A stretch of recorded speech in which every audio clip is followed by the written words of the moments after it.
বানাবো বানাবো করে অবশেষে আমিও বানিয়ে নিলাম সেই ভাইরাল পেশোয়ারি বিফ। কি নরম তুলতুলে, হাত দিতেই যেন মাংসগুলো গলে যাচ্ছে। এরকম নলি থেকেও খুব সহজেই হাত দিতেই মাংসটা ছুটে আসছে। আর আলুগুলো হয়েছে জাস্ট তুলার মতো। পেঁয়াজ রসুন আর টমেটোর কথা কি বলবো, সেগুলো একদম সেদ্ধ হয়ে ভর্তা।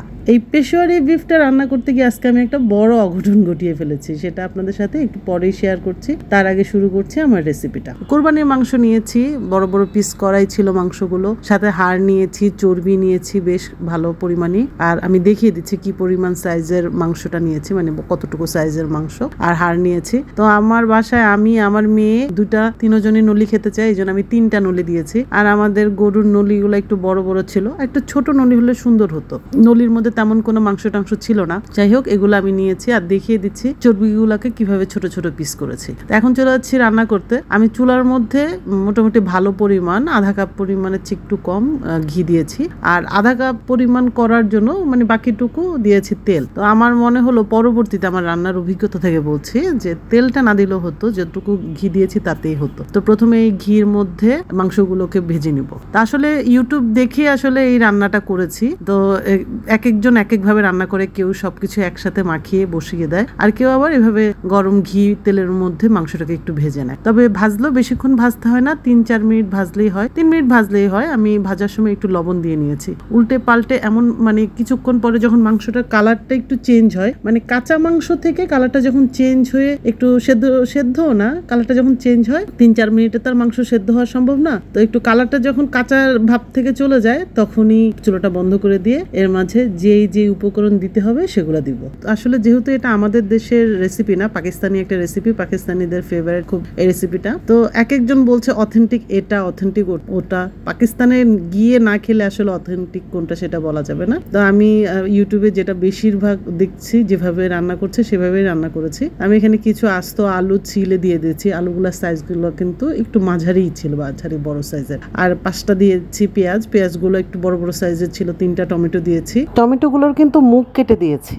আর 5-6টা রসুন, আস্ত রসুন, একদম ডাটা সহ, শুধু মুখের ময়লা অংশটুকু ফেলে দিয়েছি। আর রসুন কুচি, কিছু আদা কুচি দিয়েছি। আর আস্ত কিছু গোলমরিচ, আমার মনে হচ্ছে যে একটু গোলমরিচ লাগবে, এই জন্য পরে আরো কয়টা দিয়ে দিয়েছিলাম। আর সামান্য একটু লবণ দিয়ে দিয়েছি। আর গরম 2 কাপ পরিমাণ পানি দিয়েছি। তো এই রান্নাটা করার সময় আমি একটা অঘটন ঘটিয়ে দিয়েছি। তো আপনারা এখন পর্যন্ত ধরতে পারছেন অঘটনটা কি? একটু পরেই দেখাচ্ছি কি অঘটন ঘটিয়েছি। তো চারোদিকে এই যে আটার যেই কাইটা দিয়েছি, এটা কিন্তু হচ্ছে কি একদম পরোটা বানানোর জন্য যেরকম আমরা কাঁচা পরোটা কাই করি সেরকম। তো এটাকে সুন্দর করে মেলে টেল দিয়ে, কিনার দিয়ে একটু চিকন করে দিয়ে ঢাকনাটা বসিয়ে ভালো মতো সিল করেছি। আর ঢাকনার যে ছিদ্র জায়গাটা, সেটার মধ্যে আমি একটুখানি ময়দা নিয়ে সিল করে দিয়েছি। আর ঠিক তখনই আমার মনে পড়েছে আমি তো এর মধ্যে কোনো কাঁচামরিচই দেইনি। তো বুঝতে পারেন কি অবস্থা, আমি কাঁচামরিচ না দিয়ে সিল করে দিয়েছি। এর চেয়ে বড় অঘটন হতে পারে রান্না করতে গিয়ে? আবার এটাকে পুরোটাকে খুললাম, খুলে কাঁচামরিচ উপর দিয়ে তারপর আবার সিল করে দিয়েছি। তো এই হচ্ছে গিয়ে আমার আজকের অঘটন। তারপরে যাই হোক,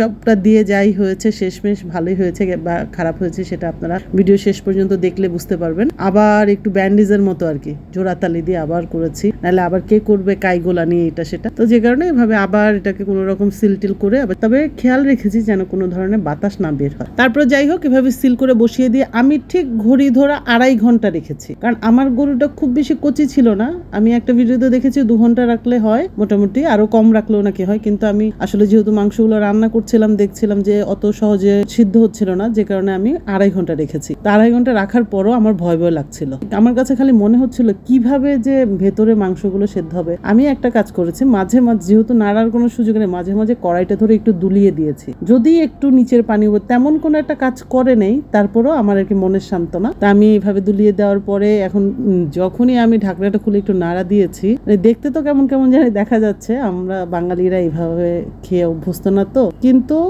মাংসটা কিন্তু একদম প্রপারলি সিদ্ধ হয়েছে। সিদ্ধ মানে কি, তুলার মতো সিদ্ধ হয়েছে। আর আমার হাড়গুলো খুব বেশি মোটা সোটা, রগগুলো মোটা মোটা, এটা না হলে ওই যে ভিডিওতে দেখা না, ঝাঁকড়া দিলে এরকম লাড়া দিলেই নলি থেকে খুলে যায়, এরকমই হতো, প্রায় এরকমই হয়েছে। আমি হাত দিয়ে একটুখানি টাচ করা লাগছে, কিন্তু দেখলাম যে নাড়লে হালকা হালকা ছুটে আসে। আমি রান্না শেষে একটু কাঁটা চামচ দিয়ে নেড়ে টেড়ে দেখলাম, তো অনেকখানি ঝোল দেখে আমার মনে হলো এই ঝোলটা এত পাতলা কেমন জানি লাগবে। আমি কিছুক্ষণ একটু শুকিয়ে নিয়েছি। তবে পরে আমি যেটা বুঝছি, না শুকালেও হতো, এই ঝোলটার টেস্টও ভালো লাগতো, মানে পাতলা ঝোলটার টেস্টটাই মনে হয় আসলে ভালো। তা আমি বারবার খুঁচিয়ে দেখছি, কিন্তু আসলে কাঁটা চামচ দিয়ে ভাবতে পারেন যে কাঁটা চামচ দিয়ে খোঁচালে তো শক্ত মাংস আটকাবে, কিন্তু কি বলবো, এটা মিথ্যা বলারও কিছু নাই, এত সফট হয়েছে, মানে কি বলবো, একটু পরে ঠান্ডা যখন হবে তখন হাত দিয়ে ধরেই দেখালেই বুঝবেন কেমন ঠান্ডা হয়েছে। আর ঝোলটা দেখাচ্ছিলাম যে কেমন পাতলা, তো এই পাতলা দেখে আমি আরো 5 মিনিটের মতো মৃদু আছে রেখেছিলাম, একটুখানি টেনে আসছে। আর এর মধ্যে একটু চামচ দিয়ে আমি আলুটা একটু কেটে দেখাচ্ছিলাম, মানে কাটা লাগে না, এত নরম, কিন্তু গরম দেখে আমি হাত দিইনি। তো একটু যখন আমি খাওয়ার সময় মাংসটা নিয়েছিলাম তখন হাত দিয়ে দেখাচ্ছি, দেখুন কি পরিমাণ নরম, একটু হাত না দিতেই।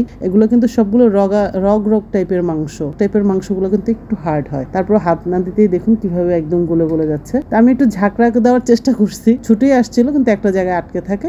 ছোট ননি হলে কিন্তু একদম ভালো মতো ছুটে আসতো। তো যাই হোক, এই ছিল আমার রেসিপি। তবে আমি ছবি যখন ফেসবুকে শেয়ার করেছি অনেকেই জিজ্ঞেস করেছে আপু টেস্টটা আসলে কেমন হয়েছে। আমি অনেস্ট রিভিউ যদি দেই, আমাদের টেস্ট থেকে ভিন্ন, আমরা এই ধরনের খাবার খেয়ে অভ্যস্ত নয়, কিন্তু টেস্টটা ভালো ছিল, মোটামুটি ভালো ছিল, একদম অনেক মজা এত কিছু বলবো না, কারণ যেহেতু আমরা এই খাবারে অভ্যস্ত না এরকম হালকা। আর এই যে তেলটা কিন্তু আসলে খাওয়ার পরে খুব বেশি খারাপ লাগে, মানে ভিতর থেকে একটা অপরাধ বোধ মনে হয়, পুরোটা ঝোল কিন্তু তেল। তো এই তো ছিল আজকের রেসিপি, একদম অনেস্ট রিভিউ দিয়েছি, আপনারা বাকিটা ট্রাই করলেই বুঝতে পারবেন, একটুখানি রিস্ক নিয়ে দেখতেই পারেন কেমন লাগে।